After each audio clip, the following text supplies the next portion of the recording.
Mata masyarakat Indonesia kini tertuju pada Gunung Semeru yang erupsi pada Sabtu sore 4 Desember 2021. Gunung tertinggi di Pulau Jawa itu yang selama ini terlihat tenang mendadak memuntahkan lahar panas. Letusan pada awal Desember di penghujung tahun 2021 ini memicu kepanikan warga, khususnya yang berada di Kecamatan Pronojiwo. Dari sejumlah video milik warga yang beredar di media sosial, awan panas yang menyembur dari kawah Jonggring Saloko terlihat sangat besar, seolah awan itu diembuskan dalam satu kali nafas dari perut kawah raksasa itu. Nama kawah Jonggring Saloko memang unik. Nama itu ternyata punya legenda yang masih dipercaya segelintir masyarakat di lingkaran Gunung Semeru.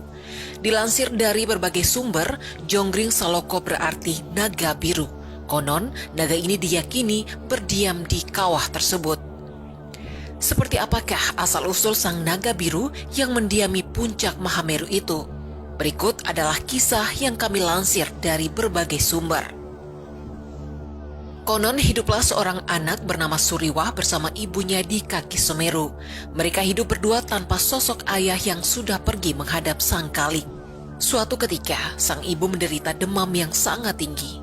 Suriwah yang telah melakukan berbagai pertolongan tak mampu meredakan demam ibunya, hingga akhirnya putri yang baru berumur 15 tahun itu memutuskan untuk mengantar sang ibu ke tabib. Berbekal sepiring nasi putih tanpa lauk yang dibungkus daun pisang, mereka pun berangkat. Suriwah menggendong ibunya. Di tengah perjalanan, mereka beristirahat di sebuah gubuk kecil petani. Tak selang berapa lama saat Suriwah dan ibunya duduk beristirahat di gubuk tersebut, muncul seorang kakek berjanggut putih. Kakek itu menanyakan kehadiran Suriwah dan ibunya pada malam hari di gubuk itu. Setelah mendapat penjelasan Suriwah terkait kondisi ibunya, sang kakek pun memperkenalkan dirinya sebagai tabib yang mereka cari. Kakek tabib langsung memeriksa ibu Suriwah dan ia kaget saat memeriksa ibu Suriwah. Ternyata panasnya tinggi sekali dan si tabib tak punya obat untuk menyembuhkannya.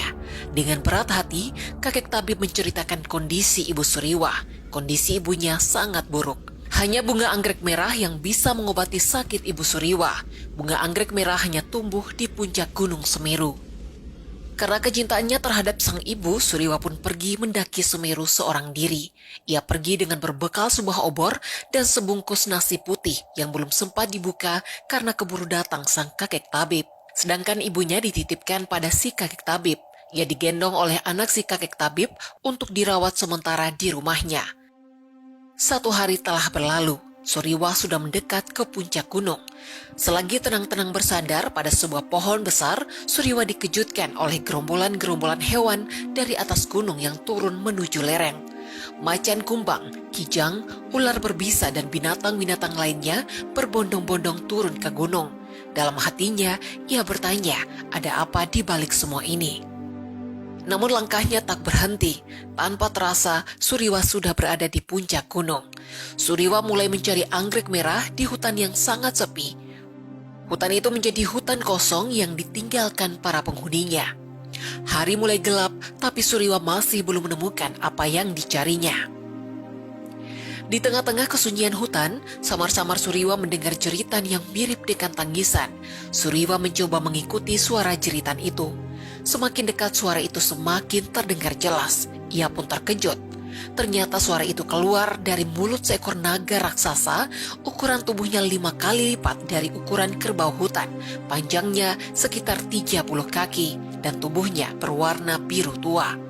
Matanya yang merah menyala dan cakar-cakar tajam di keempat pasang kakinya membuat naga itu terlihat sangat menakutkan. Naga itu mengetahui kehadiran Suriwah.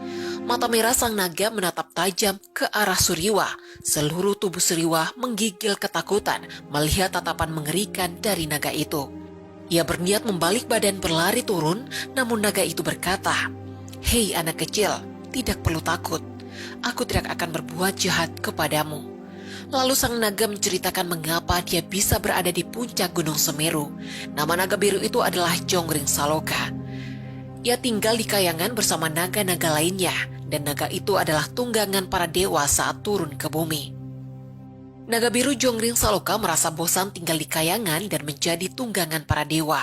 Dia lalu melarikan diri dari kayangan dan turun ke bumi. Para dewa mencarinya ke bumi, dan jika tertangkap, naga itu akan dihukum. Naga biru memutuskan pergi menuju kota Paris dan memakan api abadi yang berada di kota Paris. Setelah memakan api abadi, naga biru memiliki napas api yang sangat mematikan. Dengan napas apinya, naga biru melawan para dewa yang mencoba menangkapnya. Naga biru lalu bergabung bersama para iblis membuat kekacauan di muka bumi. Ia membakar hutan dan pemukiman dan juga memakan manusia. Suatu hari Dewa Wisnu dan Dewa Siwa sedang dalam perjalanan memindahkan Gunung Meru dari India ke Pulau Jawa untuk memaku Pulau Jawa yang terapung-apung di lautan dan bertemu dengan naga biru Jonggring Saloka bersama para iblis yang sedang membuat kekacauan. Dewa Wisnu dan Dewa Siwa menghentikan kekacauan itu. Para iblis langsung lari tunggang langgang ketika melihat Dewa Wisnu dan Dewa Siwa. Para iblis sebenarnya sudah tahu bagaimana kehebatan kedua dewa itu. Hanya naga biru yang tidak lari. Ia merasa mampu mengalahkan kedua dewa itu dengan napas apinya. Namun ternyata naga biru salah menilai. Kedua dewa itu mampu mengalahkan naga biru dengan sangat mudah. Naga biru lalu dirantai menggunakan rantai emas milik Dewa Siwa dan memaku naga biru di puncak Gunung Meru. Agar tidak bisa kabur dengan cara membakar rantai emas, Dewa Wisnu mengambil api abadi dari perut naga dan menyimpan api itu di perut Gunung Meru. Di atas gunung itu naga biru merenungkan kesalahannya dan bertobat. Meski demikian, api abadi yang ditanam di perut gunung ini sedikit demi sedikit membakar tanah dan batuan yang ada dalam perut gunung. Semakin lama, semakin banyak dan semakin panas, hingga akhirnya akan segera meletus keluar. Sang naga kemudian meminta tolong agar bisa dilepaskan dari rantai yang membelenggunya. Naga itu ingin menyelamatkan penduduk desa dari letusan Semeru. Namun syaratnya hanya anak yang sebatang kara yang mampu melepaskan rantai itu. Suriwa lalu mencoba mencabut paku emas yang terkait pada ujung rantai pengikat naga biru. Suriwa terus mencoba tapi tidak berhasil. Sampai akhirnya Suriwa menyerah dan duduk termenung menanti keluarnya gumpalan larva panas yang akan mencabut nyawanya. Tanah mulai bergetar, terdengar suara gemuruh dari dalam tanah. Saat Suriwa termenung berharap datangnya keajaiban yang bisa menyelamatkan ibunya dan seluruh warga desa, tiba-tiba ada dorongan kuat yang memaksa Suriwa untuk mencabut paku emas itu sekali lagi. Suriwa berdiri lalu mencoba mencabut paku itu. Sekarang, Suriwa pun berhasil mencabut paku itu. Suriwa pun naik di atas punggung naga dan sang naga terbang mengantarkan Suriwa ke rumah kakek tabib.